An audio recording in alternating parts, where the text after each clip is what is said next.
Day 6 of the gathering began in quiet reflection as the bishops and faithful assembled in the chapel for the liturgy of the hours. With hearts lifted in prayer, they prepared for a day filled with faith, deliberation, and celebration. After a brief breakfast, the plenary morning prayer was led by the bishops of Chhattisgarh. Welcome to Chhattisgarh, a state located in the heart of India, known for its fascinating contrasts. From its lush green forests to vibrant tribal cultures, Chhattisgarh is a land that is seamlessly blends natural beauty and rich cultural heritage. The name Chhattisgarh, meaning 36 forts, reflects the 33 districts that make up the state, covering 135 kilometers with a population of around 25 million. Nearly 80% of its population is engaged in agriculture. Chhattisgarh became a separate ecclesiastical region under CCBI on April 4, 2008, as the 14th region of India. It has 5 dioceses: Ambikapur, Jagdalpur, Jashpur, Raigad, and Raipur, with Raipur as the metropolitan archdiocese. Christians make up just 1.92% of the total population in the state. Setting a solemn and prayerful tone for the day. The first session of the day focused on the election of office bearers. While the votes were being counted, Father Merlin Ambrose presented the proposed amendments to the statutes of the Conference of Catholic Bishops of India (CCBI). After due process, Cardinal Felipe Neri Ferrao was re-elected as president. If my brother bishops won't accept it,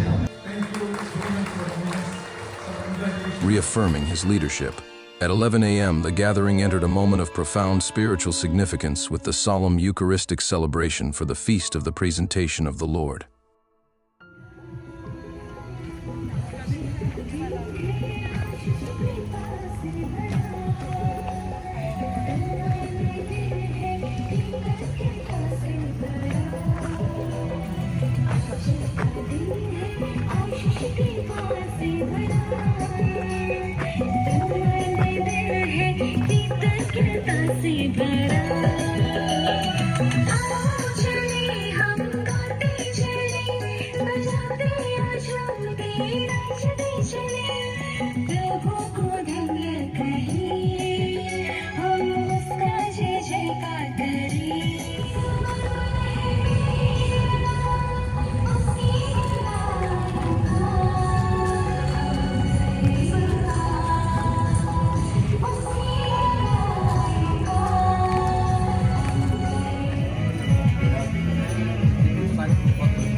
In the name of the Father, and of the Son, and of the Holy Spirit, Amen.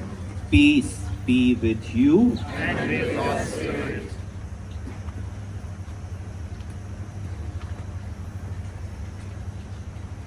My dear brethren, 40 days have passed since we celebrated the joyful feast of the Nativity of the Lord. Today is the blessed day when Jesus was presented in the temple by Mary and Joseph. Outwardly, he was fulfilling the law, but in reality, he was coming to meet his believing people. Prompted by the Holy Spirit, Simeon and Anna came to the temple.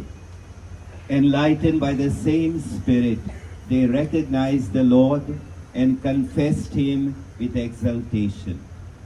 So let us also, gathered together by the Holy Spirit, proceed to the house of God to encounter Christ. There we shall find him and recognize him in the breaking of the bread until he comes again, revealed in glory. Blessing of the candles.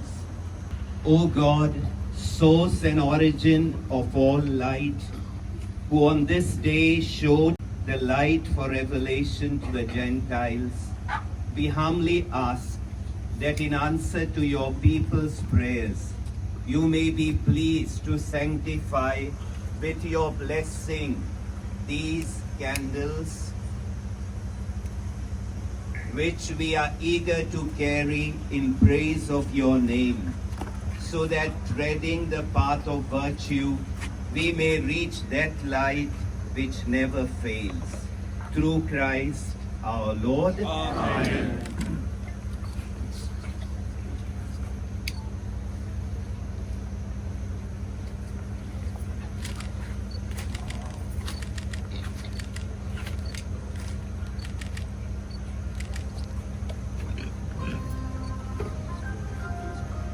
Let us go in peace to meet the Lord.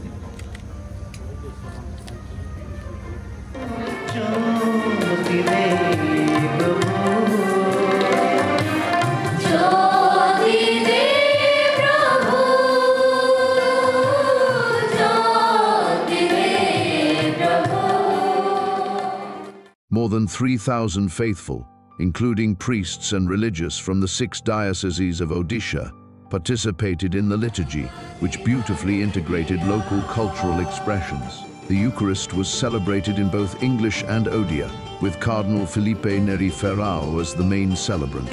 He emphasized that the Feast of the Presentation is an invitation to accept the light of Christ and take the light of Christ to the masses.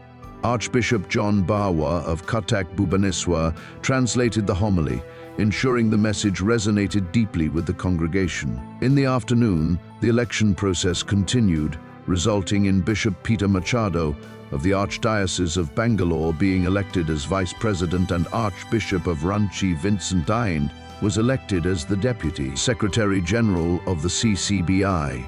The Assembly has reposed its trust in me. I shall try to do as much as possible, because the towering figure of Cardinal is always there. Cardinal Philip Neri is there, and so I accept. I'm still new in Ranchi Archdiocese, learning many things. But in general pathway, I accept. The gathering also reflected on the fruits of their spiritual conversations, fostering a spirit of unity and purpose. As the day drew to a close, the bishops embarked on a pilgrimage to the pro-cathedral of St. Vincent. In the quiet of Eucharistic adoration, they deepened their spiritual reflection, embracing the call to service and unity. With faith renewed and hearts strengthened, the bishops concluded another remarkable day, carrying forward the mission entrusted to them by the Church.